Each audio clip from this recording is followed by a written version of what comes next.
વિકાસના કામો નહીં થતા 3 દિવસથી મેંદરડાના 42 ગામના સરપંચો હડતાલ પર. હવે સરકારી કચેરીને તાળા મારવાની ચીમકી. છેલ્લા કેટલાક મહિનાઓથી મેંદરડા તાલુકાના 42 ગામનો વિકાસ રૂંધાઈ ગયો છે. અધિકારીઓની મનમાની, કોન્ટ્રાક્ટરોની દાદાગીરી અને મંથર ગતિએ ચાલતી કામગીરીને લઈને ગામડાઓમાં રોષ ફાટી નીકળ્યો છે, જેને લઈને 42 ગામના સરપંચોએ વિરોધનું રણશીંગું ફૂંક્યું છે. છેલ્લા 3 દિવસથી સરકારી કચેરી બહાર વિરોધ પ્રદર્શન કરી રહ્યા છે.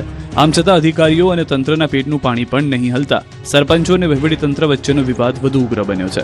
સરપંચોનો આક્ષેપ છે કે છેલ્લા 6 મહિનાથી વિકાસના કામોના બિલ મંજૂર કરવામાં આવ્યા નથી અને છેલ્લા 5 મહિનાથી અનેક કામો સંપૂર્ણપણે બંધ હાલતમાં છે.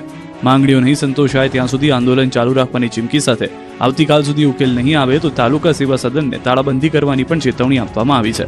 બીજી તરફ સરપંચોના આંદોલનને હવે રાજકીય સમર્થન પણ મળવા લાગ્યું છે.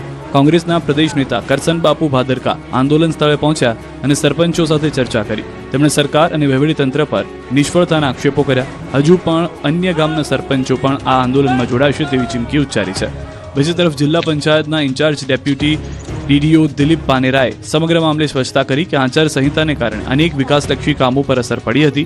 અગાઉના અંદાજે 29 વિકાસ કામમાં કેટલીક ક્ષતિઓ સામે આવતા તેની તપાસ માટે સમિતિ રચવામાં આવી છે. તપાસ પૂર્ણ થયા બાદ નિયમ મુજબ કાર્યવાહી કરીને બાકી ચૂકવણીઓ કરવામાં આવશે. તંત્ર હજી પણ અમે જોઈએ એવું જાગ્યું નથી. જ્યાં સુધી અમારા આ 2 પ્રશ્નો છે એ હલ નહીં થાય ત્યાં સુધી આ આંદોલન ચાલુ રહેશે. જરૂર પડશે તાલુકા પંચાયતને તાળાબંધી કરશે.